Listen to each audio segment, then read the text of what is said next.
Jesse, yo! What the fuck are you doing? Muscle confusion, bro. You talk too loud. They're gonna hear you.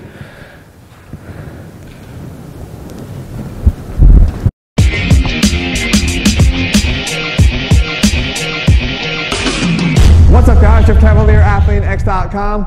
Muscle confusion in progress, or at least in Jesse's mind, or at the very least, wherever Jesse's training, because it ain't here anymore. He got kicked out for that bullshit. He's confusing every other person in the gym with what he's doing. You see, muscle confusion is one of those buzzwords and terms that I have to dive into here today to get to the truth behind what we're really trying to accomplish. Because I actually believe in muscle confusion. I do, I swear. But we have to understand what we're doing in the first place. Confusing muscles should be about one thing and one thing only, and that is progressively overloading your muscles, providing them with a new stimulus that they aren't used to. So we don't have to do acrobatics. We don't have to get on physio balls and start slamming med balls into the wall, because that's downright dangerous. What we have to do is provide some form of stimulus that your muscles haven't encountered until that point if you want to see progression.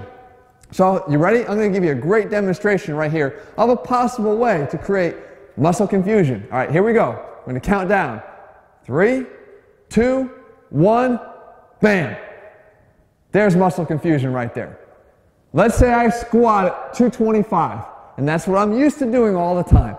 By adding a single 5-pound plate to each side of the bar, I've just gone to 235. Guess what? My muscles are confused. They haven't felt that before. That's something new. I haven't trained with that weight, at least in that rep range. So it's something new. But we can go beyond that. Let me show you another example here of muscle confusion. Let's stick with the same weight that we always use on the same exercise, the squat. And let's get confused. Here we go. 1, 2, 3, boom.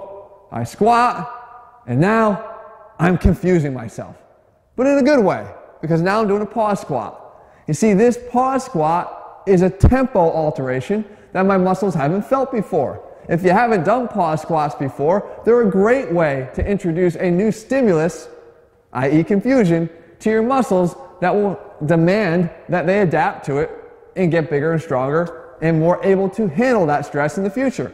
So by adding a pause squat, I have to be in command of the weight. I can't simply rely on momentum down and back up again, or kind of half-ass reps down and up in order to handle that. So, or to achieve that. So now I have to demand that my muscles get used to being down there, and that is in itself a form of confusion.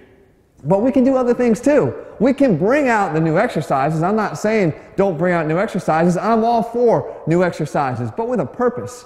And this is where it sort of blends into the whole aspect of functional training that we covered here before. What is functional training? It's one and only one thing. It's purposeful training. So if your purpose is to build strength, doing crazy acrobatics should not fit into your training, because it ain't going to serve a purpose. But if your purpose is to be more athletic, then maybe altering the way that you do certain exercises, instead of just always lunging straight ahead, introducing a 3-dimensional lunge, that's a good thing. We're demanding more out of that. Or even this exercise here. This is called a fielder curl. We've actually put this in to some of our programs as a way to get our guys to focus on their hips and their hip training, but in a way that we know we can get them to do it, because guess what? We've included the biceps. There's the magic word. Now all of a sudden people will do it because they've included biceps with it. Sometimes you have to break out those means if you need to get someone to start working on muscles they don't tend to want to work on. But I can tell you this from the ground up, it's an athletic-based movement, and we're going to start working our hips in the frontal plane, which is a good thing.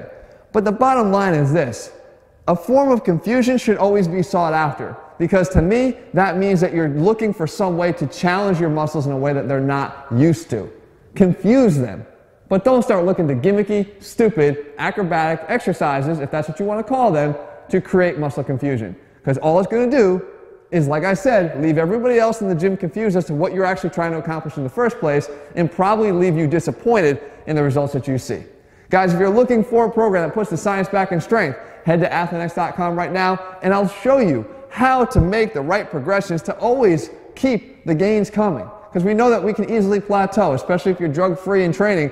Plateaus are inevitable, but you need to have ways and strategies, whether you're manipulating your volume, your tempo, the exercises that you're doing, you need to have those methods to be able to keep those gains coming.